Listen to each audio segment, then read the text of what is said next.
Christian സഭയെ മൊത്തത്തിലായി വിഴുങ്ങാൻ വേണ്ടി ബി.ജെ.പി. തക്കം പാർത്തിരിക്കുകയാണ്. കേരളത്തിൽ ക്രൈസ്തവ വോട്ടുകൾ ബി.ജെ.പിക്ക് നിർണായകമാണ് എന്ന് മനസ്സിലായത് തൃശ്ശൂരിലെ വോട്ടുകൾ കൃത്യമായി സുരേഷ് ഗോപിയിലേക്ക് കിട്ടിയപ്പോൾ തന്നെയാണ്. 74,000-ഓളം വോട്ടുകൾക്കാണ് സുരേഷ് ഗോപി വിജയിച്ചത്. മാത്രമല്ല, കൃത്യമായി അദ്ദേഹത്തിന് ലഭിച്ച വോട്ടുകളും അവിടുത്തെ വോട്ടിംഗ് പാറ്റേണും മനസ്സിലാക്കുമ്പോൾ ഇരു മുന്നണികളും, ഇടതുപക്ഷമായിരുന്നാലും UDF ആയിരുന്നാലും, അത്ഭുതത്തോടെ നോക്കിയിരിക്കേണ്ടി വന്നു. എന്നാൽ വളരെ വൈകാതെ ചില സത്യങ്ങൾ മനസ്സിലാക്കി തുടങ്ങിയിരിക്കുകയാണ്. ജോർജ് കുര്യനും രാജീവ് ചന്ദ്രശേഖരനും ഒരു വലിയ വൈൽഡ് ഹണ്ട് എന്ന രീതിയിലേക്ക് തന്നെ ക്രൈസ്തവ വിശ്വാസികളിലേക്ക് എത്തിപ്പിടിക്കാൻ വേണ്ടിയുള്ള ശ്രമമാണ് തുടങ്ങുന്നത്. ജബൽപൂരിലെ വൈദികന് നേരെ ഉണ്ടായ അക്രമവും, അതുപോലെ തന്നെ ഒഡീസയിൽ അവിടുത്തെ പോലീസുകാർ പള്ളിയിലേക്ക് അതിക്രമിച്ച് കയറിയതൊക്കെ കേരളത്തിലെ നേതാക്കൾ വലിയ തോതിൽ അതിനെ വളച്ചൊടിക്കാനാണ് ശ്രമിക്കുന്നത്. അതായത് BJP നേതാക്കൾ പറയുന്നത് അവരുമായി ഞങ്ങൾക്ക് യാതൊരു ബന്ധവുമില്ല, സംഘപരിവാറിലെ സംഘടനകളെല്ലാം BJP-ക്കാരല്ലല്ലോ എന്നൊക്കെ പറഞ്ഞ് തടിതപ്പാനുള്ള രീതിയാണ്. ഇതൊക്കെ കേട്ട് വെള്ളം തൊടാതെ വിഴുങ്ങാൻ മലയാളികൾ തയ്യാറാകുമെന്നാണ് സംഘികളുടെ വിചാരവും.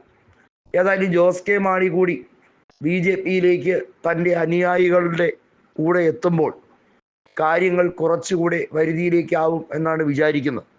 നേരത്തെ PC ജോർജ് ഉൾപ്പെടെയുള്ളവർ ചെല്ലുമ്പോൾ ജനപക്ഷ സെക്കുലറിലെ കുറേയധികം നേതാക്കൾ BJP-യിലേക്ക് ലയിച്ചല്ലോ. അതുകൊണ്ട് തന്നെ മധ്യ തിരുവിതാംകൂറിൽ BJP-ക്ക് കുറച്ചുകൂടി ശക്തി കൂടുമെന്നും അവർക്ക് 40,000-ഓളം വോട്ടുകൾ പിടിക്കാൻ കഴിയുന്ന മണ്ഡലങ്ങളുടെ എണ്ണം പാർലമെന്റ് തെരഞ്ഞെടുപ്പിൽ കൂടിയത് ശുഭകരമായ കാര്യമാണെന്നും വോട്ട് ഷെയർ 20-ൽ നിന്നും 25% വർദ്ധിച്ചാൽ കേരളം പിടിക്കാൻ കഴിയും എന്നൊക്കെയാണ് ഷോൺ ജോർജ് തട്ടിവിടുന്നത്.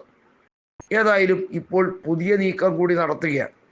PC ജോർജിനും മകനും പുതിയ ദൗത്യമേൽപ്പിക്കുന്നു. പിണറായി വിജയന്റെ എതിരാളിയായാണ് കോടിയേരിയുടെ മകൻ ബിനീഷ് കോടിയേരിയെ അറിയപ്പെടുന്നത്.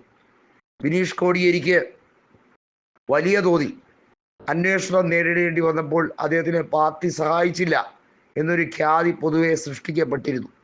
എന്നാൽ പിണറായിയുടെ മകൾക്ക് നേരെ അന്വേഷണം വന്നപ്പോൾ പാർട്ടി ഒറ്റക്കെട്ടായി അതിനെ പ്രതിരോധിക്കാൻ ശ്രമിച്ചുവെന്നും കൃത്യമായി ബിനീഷ് കോടിയേരി പറയുന്നുണ്ട്.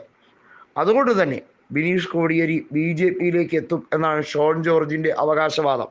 ഏതായാലും CPM ആയാലും BJP ആയിരുന്നാലും അഴിമതിയും അലക്കി വെളുപ്പിക്കലുമൊക്കെ അവരുടെ സ്ഥിരം പല്ലവിയാണ് എന്ന് വ്യക്തമായി കഴിഞ്ഞിരിക്കുകയാണ്. ഒരിടത്ത് അഴിമതി കാണിക്കുന്ന കുറേ നേതാക്കൾ മറ്റൊരു വശത്തേക്ക് ചെല്ലുമ്പോൾ അവരെ ഓട്ടോമാറ്റിക്കായി കഴുകി വെളുപ്പിക്കുന്ന വാഷിംഗ് മെഷീനും. എന്താ അല്ലേ?